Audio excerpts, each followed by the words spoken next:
Gudomiyaha gobolka Togdheer Hamse Maxamed Cabdi oo Ariel TV waraysi gaar ah ku siinay hotelka Kaafi ee magaalada Burco ayaa ka jawaabay dhaliilo uu soo jeediyay gudoomiyaha xisbiga wadani ee gobolka Togdheer Maxamuud Xasan Saleebaan Doob. Badhasabku waxa uu sidoo kale ka hadlay dadka ay xoolahoodii ka saartay abaaruhu oo gudoomiyaha Doob sheegay inuu ka daawanayo badhasabku shabakada garoonka diyaaradaha waqti oo kormeerayay waxana uu yiri dadka IDB-ga ah ka soo maartay barakacay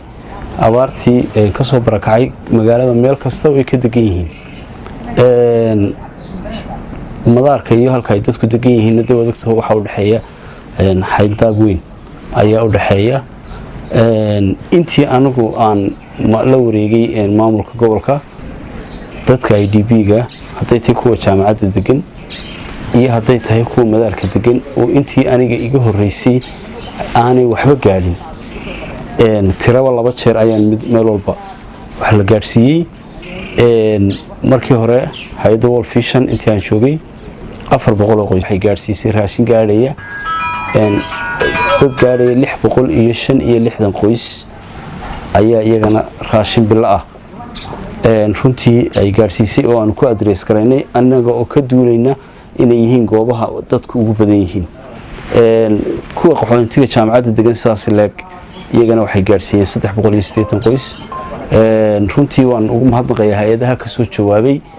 baaqayagii magaranaysa aan u diray ahayd dadka baahan wax la gaarsiiyo. Badhasabku waxa uu sidoo kale ka hadlay qaar ka mid ah xarumaha dawladda oo aan lagu qaadan lacagta shilinka Soomaaliland sida maxadka tababarka caafimaadka oo Marwo Faadumo Ismaan ay diiday lacagta shilinka Soomaaliland isla markaana ay ardayda ku amartay inay lacagta ku bixiyaan dollar. Gudoomiyaha ayaa sheegay in tallaabo cad ay ka qaadi doonaan waxa waajiba in lagu qaado shilin Soomaaliland idii marka go'aanka aan fulin ee ay ku cadaatay inaan fulin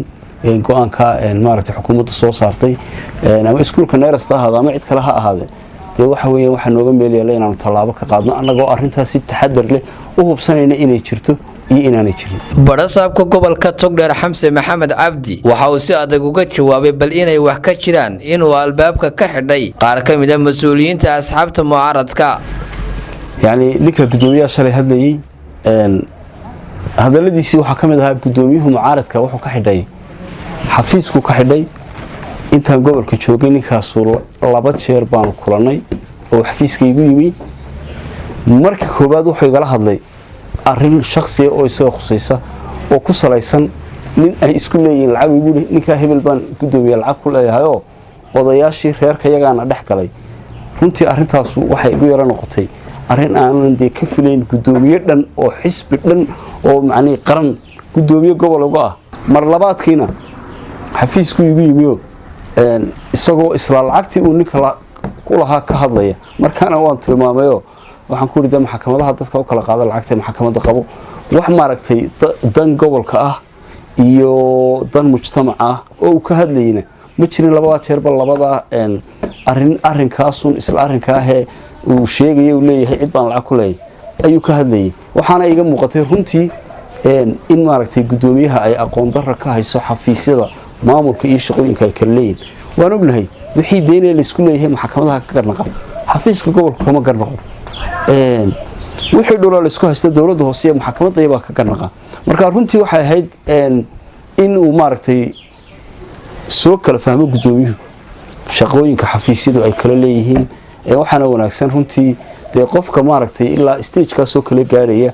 noqon loo dooranayo gudoomiye xisbi gobol dhan inuu yahay qof aqoonteeda iyo khibradeeda leh oo xafiisyada iyo shaqooyinka ay kala leeyihiin kala yaqaana. Abdilaahi Xudayfi Ariel TV Burco.